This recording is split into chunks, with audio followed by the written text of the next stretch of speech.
ধর্মবিশ্বাস, এটা আমি মনে করি ব্যক্তিগতভাবে এটা হচ্ছে একটা ব্যক্তিগত বিশ্বাস। এই ব্যক্তিগত বিশ্বাস এটাকে আমরা রাষ্ট্রের মধ্যে আনতে চাই না। আমরা সবসময় বলি যে ধর্মবিশ্বাস যার যার, রাষ্ট্র সবার। এটা এই জন্যই যে আমরা বিশ্বাস করি আমাদের নেতা, যিনি আমাদের এই দল সৃষ্টি করেছিলেন, বাংলাদেশ জাতীয় দল, যিনি বাংলাদেশের স্বাধীনতা ঘোষণা করেছিলেন, তিনি সবসময় বলতেন যে আমরা সবাই বাংলাদেশের মানুষ, বাংলাদেশের নাগরিক, আমরা কোনো আলাদা সম্প্রদায়ে বিভক্ত নাই। দুর্ভাগ্যক্রমে আমাদের কিছু কিছু শক্তি দল তারা এর মধ্যে বিভাজন আনার সৃষ্টি করেছে। এই বিভাজনগুলো আমাদের সমাজকে ক্ষতিগ্রস্ত করে, হিংসার উদ্রেক করে।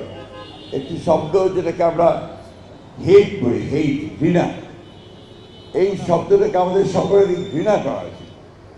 আমাদের মানুষের মধ্যে ভালোবাসা, ভ্রাতৃত্ব, সৌহার্দ্য এটা আরো বেশি করে সৃষ্টি করা উচিত। 200-র বেশি সার্ভিস ও ফিচারে লেনদেনের সব বিকাশ অ্যাপে সম্ভব। বাংলাদেশের সমাজ সব কিছুকে ধারণ করে, একদিকে যেমন ইসলামকে ধারণ করেছে, অন্যদিকে এই সনাতনী ধর্মকে এখানে আছে, অন্যদিকে আপনার খ্রিস্ট ধর্ম যারা পালন বিশ্বাস করছেন তারাও আছেন, আর বৌদ্ধ ধর্ম তো এককালে এক সময় এই বাংলাদেশে সমস্ত বাংলাদেশ জুড়ে ছিল। সুতরাং এই ধর্মকে বিভাজন করার কোনো সুযোগ নেই। প্রিয় বন্ধুগণ, ভাই ও বোনেরা, আপনি ইতিমধ্যে শুনেছেন আপনাদের সভাপতি অধিকারী সাহেব, তার সঙ্গে আমার আগে পরিচয় ছিল না, আর তার সঙ্গে আমার পরিচয় হয় নির্বাচনের পূর্বে। আমার বাড়ি ঠাকুরগাঁ, আমি যেখান থেকে নির্বাচন করি, একেবারে উত্তরে। সেখানে আপনাদের কয়েকটা চার্চ আছে, উনি সেই চার্চগুলোতে গিয়েছিলেন তার কাজে, সেখানে এসে আমার সঙ্গে সাক্ষাৎ করেন। তারপরেই আমি জানতে পারি যে আপনাদের এখানে একটা বিরাট কমিউনিটি আছে যারা এই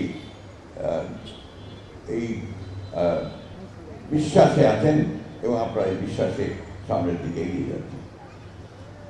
আমি আপনাদেরকে আবারও বলতে পারি, আমরা বাংলাদেশ জাতীয় দল, আমরা আমাদের নেতা তারেক রহমান সাহেবের নেতৃত্বে আপনাদের সকলের সহযোগিতায়, আপনাদের সমর্থনে আমরা সরকার গঠন করতে সমর্থ হয়েছি।